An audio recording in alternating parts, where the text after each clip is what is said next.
Now, both of these books show this great, but as I was reading both of them, I couldn't help but keep thinking about another book that is just amazing that we're planning on going through next, and it is Jane Eyre. And Jane is just, I feel like she relates to Anne so much, and maybe this is just me seeing this, but Jane is just like Anne. She is deeply in love with Rochester early on in the book.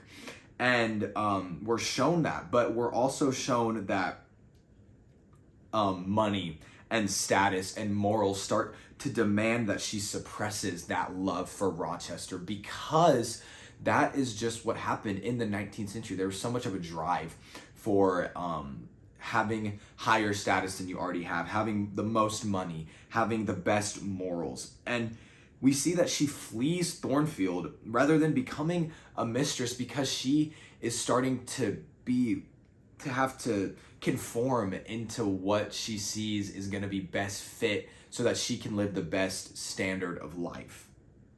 And it's a lot like Anne refusing Wentworth. And Jane, it's kind of sad to see. I mean, she's forced into silence as a child. She lives a very suppressed, compromised life. And one thing that I just think paints it perfectly and is just such an amazing quote in any book I've ever read is from chapter 23. And to give a little context of what's about to happen and what has been happening, Rochester, it has just proposed to Jane. And this was right after Jane believed that he is about to marry Miss Ingram. And here's what the quote says. "I have now been married to him for 10 years. No, I must keep in good health and not die. I must keep my heart still and my senses quiet.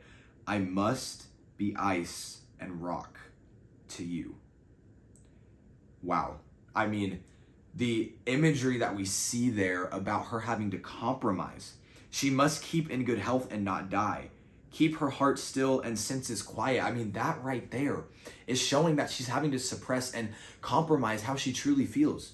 She's having to force herself to keep her heart still, keep her senses quiet. Also, like we see with Jo, she has to keep the anger inside of her, even though it's so driving and something she wants to express so much. And same with Jane, wanting to express her love for Wentworth so much.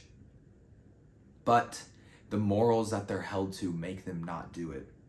And Jane forces herself to suppress her true feelings for Rochester because she has convinced herself that living as his mistress would break her moral code.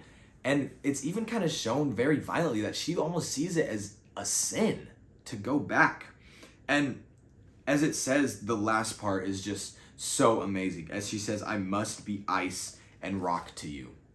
And I don't know how much you really think about it, but ice and rock are not things that are easily switched. They're not things that have any way to change or feel. Ice is solid, it's cold. Rocks are hard, they can't be moved. And that is not just what we see with Jane, but we also see with Anne and Jo. They almost have to just live as ice and rock for a long time so that they can live to those moral standards set for all of them. And now to just kind of go back to the question and wrap things up, I'll read the question one more time. How do social expectations, family pressures, or class distinctions compel characters to suppress or compromise their authentic selves in Persuasion and Little Women? Man, I think the overarching thing for all of these to really answer this question is the way that these social expectations, family pressures, class distinctions, and specifically in Persuasion, the social expectation of wanting to have a higher status, and in Little Women, the family pressure of living how Jo's sisters desire for her to, and how ladies are seen to have lived. And that class distinction is seen in all three of the books we've mentioned, where for Anne, it's to live in a higher status. For Jo, it's to live ladylike. And for Jane, it's to continue to live in a morally right way that she sees. And the way that these force, now specifically more back to the question for Persuasion and Little Women, how they suppress and compromise. For Anne is forced to compromise because of that social status. She's forced to give away her authentic love, her true feelings for Wentworth, because of the status that Lady Russell and the rest of her family want her to live by. And then for Jo is forced to start sacrificing some of her wants to be more against the social status of a woman and to more pursue things such as writing. She's forced to kind of reduce those things so that she can provide for her family in the best ways. And yes, these on base level are seen as sad things, but both Anne and both Jo seem to have a great realization that you have to be willing to sacrifice things to live the life best fit for you. It might not truly be your authentic life, but it might be what is best fit for you in the moment. And I think about it as how a puzzle piece only fits one way. We can't force it to fit in another way. And sometimes a puzzle piece doesn't fit somewhere because you're not to that part of the puzzle yet.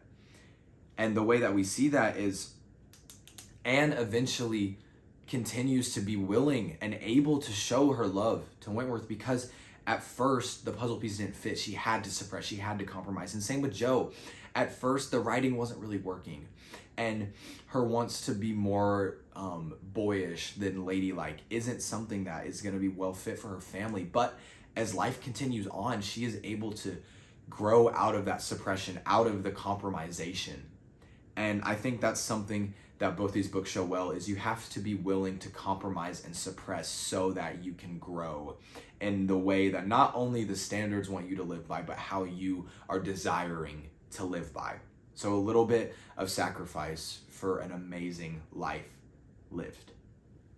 That is all I have for you today. I once again thank you for everyone who has stayed on this journey of the 100th episode on this podcast. As always, I am Eli Mann, and we will see you next time.